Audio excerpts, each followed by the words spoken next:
Welcome to the Real News Network. I'm Jessel Noor in Baltimore. The death of Freddie Gray in police custody last year and ongoing protests highlighting Baltimore's apartheid-like inequities led the city's leading institutions to promise to do more. But Johns Hopkins University's treatments of its own security guards, who are mostly black and from Baltimore, has raised questions about Hopkins' commitment to the city, outraged students say. They wrote an open letter to the university president protesting a move to undercut the security guards' collective bargaining rights, which they say hurts workers by putting profits over people. We reached out to Hopkins and they declined to join us in this conversation. Well, we are joined in studio by two of the students who co-authored an editorial in the Baltimore Sun titled "JHU Efforts to Cut a Union Company Raises Doubts About Its Commitment to Baltimore." We're joined by Gracie Hargrove. She's a senior behavioral biology student at Johns Hopkins Homewood campus. You're also a member of the Black Student Union. And we're also joined by Chase Alston. You're a rising senior at Hopkins University, majoring in public health studies, and you're a member of the Black Student Union and the Hopkins chapter of the Students for Democratic Society. So thank you both for joining us. Thank you for having us. So Hopkins declined to join us for this conversation. We invited them on, but they did send us a letter, and they said they are committed to engaging contractors who are responsible and fair employers. They're talking about the security guards that maintain the Homewood campus. But they said, after a 10-year contract with Allied Barton, the current company, they're opening it up for negotiations, and they are open to hiring a non-union company, but they're going to make sure that they pay fair wages and have good benefits that reflect the university's values. So let's start off with your response to that, and then I want to get into why you guys organized this effort to raise awareness about this. Well, I would say first off, this is the first time that we're hearing of the response. So we hadn't received any kind of email or any kind of confirmation that our petition was received by the administration. And how many students signed that petition? Over 500 plus, and that's also including community members too as well, and graduate students and other people that work at the hospital, the Bloomberg School of Public Health, et cetera. And so how do you respond to their, Hopkins saying, they are considering contractors that are non-unionized, and that that's going to reflect the best interests of the university? I think it's honestly an empty promise, and I think that an institution like this that's had a history of making empty promises and then going back on those things and exploiting the people around them, it owes it to the people that are here to actually put something like forth that's going to make sure that these different things that they're saying are going to be fair are happening to the community. And that it's not just something where they're like, oh, we'll try to be fair, but if it's benefiting us more than it's benefiting them, we're going to go with what benefits us more. Hopkins is one of the premier institutions in the area, certainly in Baltimore. That's one of the things that Baltimore is known for. It's Johns Hopkins, both the university and the hospital. As a student there, why did you decide to be involved in this effort? Why is it important to you that workers get represented by unions? Mm-hmm.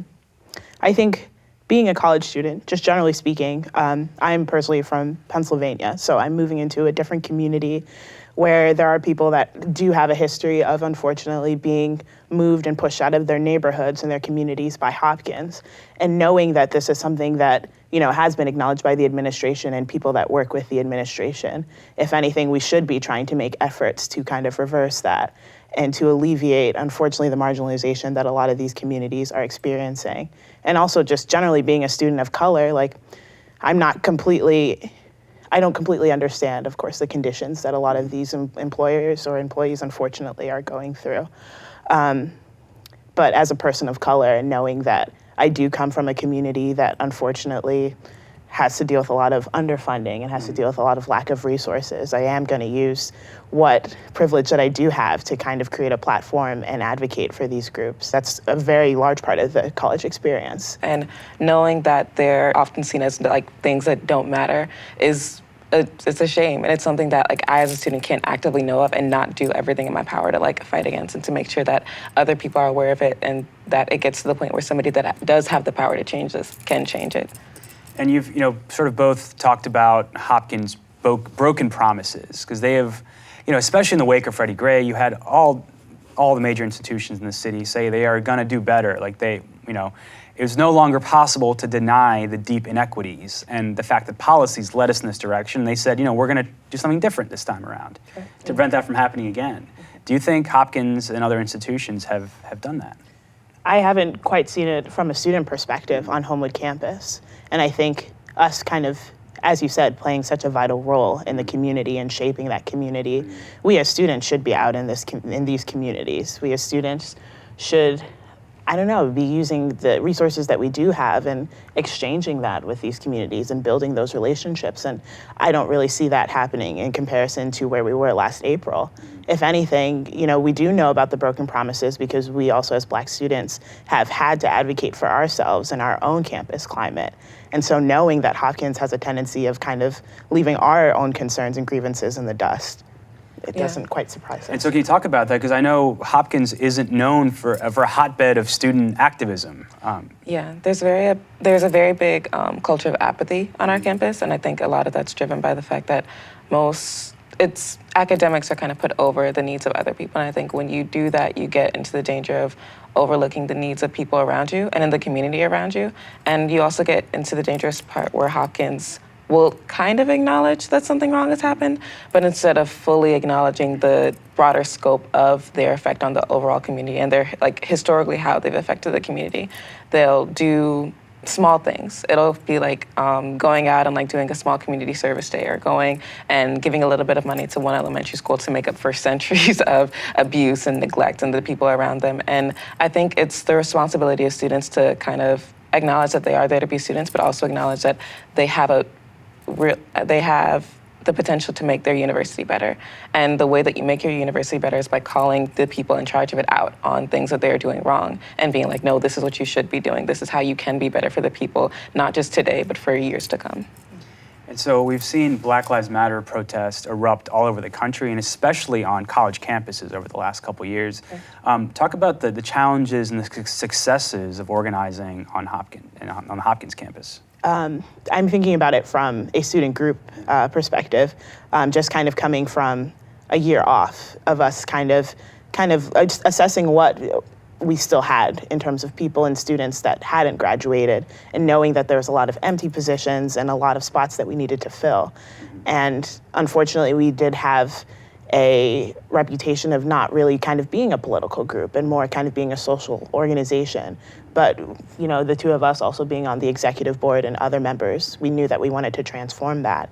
And unfortunately, there were a few times where we did have demonstrations and we were ignored by student populations and we were ignored by faculty members because they were uncomfortable. Now all of a sudden these academic places and places of higher education are becoming places or stages for us to also have social justice conversations. And it was something that originally I don't think, and even now I think we're still receiving a bit of a pushback. But I think, having the Black Student Forum that we did last November kind of kickstarted and catalyzed a lot of the organizations that we have been seeing by other coalitions, such as the Recover Hopkins, which was also something that was pretty popular in the spring, kind of early summer area too as well. Yeah, it's something where being the space that it is, Hopkins, as I said, allows for a lot of apathy, and and apathy allows for ignorance. And for non-people of color that don't have to deal with the issues that people of color constantly are dealing with, that ignorance it's nice because you don't actually look at the different rights that other people don't have that you have, and you don't have to acknowledge the privilege that you get every single day. And I think when you're called out about it actively, initially it makes you feel bad, as if you've done something wrong, and people don't like feeling like they've done something wrong. So their natural response is to be against it. And I think continually pushing and continually going, no, this is this history. This is why you're privileged. This is why you need to stop what you're doing and advocate for a change in the way that people are treated. Having those conversations is the first step towards making a long-term change in any sort of movement. And so, I really recommend all our viewers to read the full op-ed you guys wrote in The Sun, and we'll link to it on our website. But you sort of end it by talking about the Hopkins administration's white savior complex, that it forces it to help Baltimore, but only if it results in greater benefits for the university. Talk about what you mean by that. So, we've heard a few mixed reviews about that last comment. Some people think it was a little bit too strong or too radical, but I think it's incredibly accurate in the role that Hopkins has played. There's always this look of what it is we can gain from benefiting with the community. It's as a community partner, which Hopkins claims to be with multiple different schools and multiple different organizations here. The nature of a partnership is mutual benefit. mutual benefits. Right now, it's very one-sided, and it's very determinant on how much Hopkins wants to contribute and how long they want to contribute, and that's abusive, and it's not at all acceptable. And to be able to jump into a community and state that you know what should and should not be happening in that community, and then leave when you feel like it, and leave the people there that have been invested in there for decades, and the people that are to come in the next generation. It's not okay, and it's not a partnership, and it's very exploitative, and it's something that Hopkins has, I think to this day, they haven't fully acknowledged, is something that they regularly do in all aspects. Even when we are kind of mobilizing and sharing our grievances and our concerns with the administration, we always have to structure things from okay, well, our peer institutions are doing this, and this kind of shows that you're a progressive institution and that, we're kind of leading the nation for X, Y, and Z. That's kind of the way that we always have to frame things, rather than it just kind of being a basic human right, or kind of, okay, well, I don't want to have to deal with these oppressive obstacles as I'm attending class and I'm supposed to be a student and I'm being held to the same academic expectations as other students that are here that aren't experiencing that. The people in these positions aren't dumb people. And I think that's kind of the nature of it. You're okay, obviously you know that healthcare or being received well by a professor, not hearing racist things as you're walking to class, those should be things that we all agree shouldn't happen. But what makes it beneficial for you as an administrator to also make this beneficial? It's knowing that I had to make that argument as well, and that there are community members that also had to make that argument if they want Hopkins funding, if they want Hopkins volunteers or anything like that. It's not acceptable at all.